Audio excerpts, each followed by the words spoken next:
They came for our extinction. They expected fear. They expected surrender. But instead, they found something worse. They found humanity in its darkest hour. And that is when we are most dangerous. No explosions, no warning. Just a shadow stretching across the Pacific Ocean, so vast it swallowed satellites. At first, people thought it was a solar anomaly. Then every telescope on Earth looked up and saw them. Thousands of ships. Not sleek, not graceful. War machines, kilometers long, engines burning like blue fire, carved with the banners of the Imperium ascendant. News feeds crash, governments lock down, cities lose power. In rural Montana, a farmer kneels in his field watching the horizon glow. Farmer, whispering, "We're not alone." In orbit, the ISS begins to vibrate. Its sensors overload. Astronauts watch their monitors spike into red. Astronaut, "Houston, those aren't meteors. That's a fleet." Back on Earth, every screen turns black. Then, a single alien symbol appears. Then, a voice. Calm, cold, mathematical. The Empire. This planet is now property of the Imperium. Surrender your sovereignty. Resistance will result in cleansing. The world holds its breath. In the Unified Defense Command bunker below Geneva, Commander Eric Hale watches the live scan. His second-in-command shakes. "Officer." "There's too many, sir." Eric. "No. There's just enough." His eyes don't show fear. They show calculation. Narrator. Humanity has always survived extinction events, not by strength, but by refusing to die. Earth's leaders gather via emergency quantum link. China, Brazil, Nigeria, USA, Europa Colony, Pacific Union, every seat filled. Some are crying, some are furious, all are afraid. UN chair, "We cannot fight this. We must negotiate." The Russian delegate stands.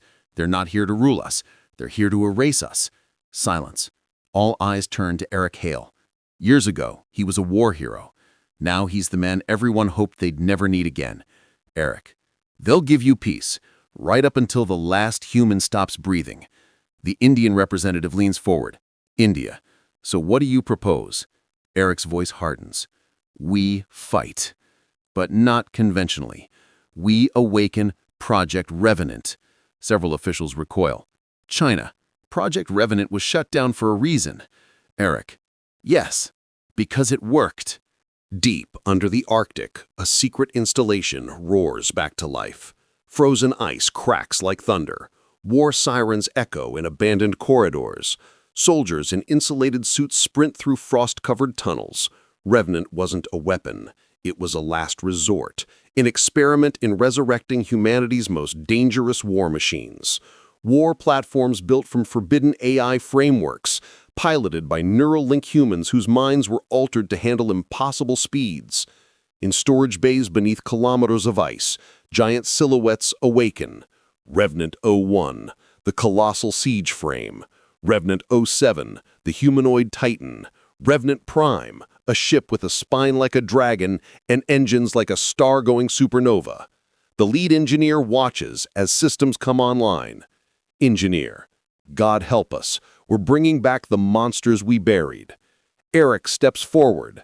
His breath fogs in the cold. "We're not resurrecting monsters. We're resurrecting the part of humanity that refuses to die." Lights go green. The titans rise. The world trembles. The first wave hits New Shanghai. Alien dropships descend like iron angels. Their weapons slice buildings like butter. Civilian screams echo between skyscrapers. The Imperial commander expects surrender. Instead, he hears a tremor. Not from the ground, from above. Revenant 07 lands like a meteor, 300 meters tall, a walking fortress. Its pilot, Lieutenant Mara Kepler, connects neural controls. Mara. Let's see how gods bleed. She charges. One punch, one warship shatters. Humanity watches the live stream in disbelief. For the first time since the invasion began, there is hope. Imperial strategists analyzed the footage. They expected surrender. They expected obedience. Instead, they got rage. Alien neural networks calculate a new conclusion. Humanity does not fear extinction. Humanity adapts to it. The Empire reports to High Command. These creatures do not behave like prey. They behave like cornered apex predators. They request reinforcements. High Command refuses. High Command: a dying species is not a threat. The Empire learns a fatal truth. Humanity fights hardest when it is already considered dead. Earth receives final warning. Yield or be purged. Eric doesn't reply. He launches Operation Last Dawn.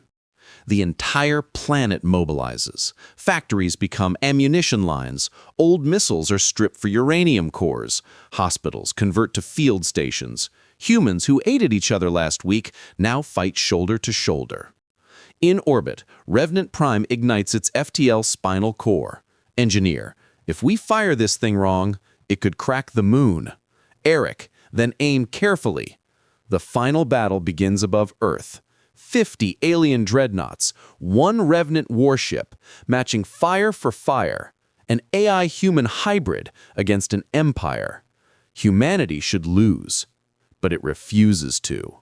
Revenant Prime tears open the enemy mothership and burns through its reactor. The sky glows like sunrise. Earth lives. Earth was quiet, not peaceful.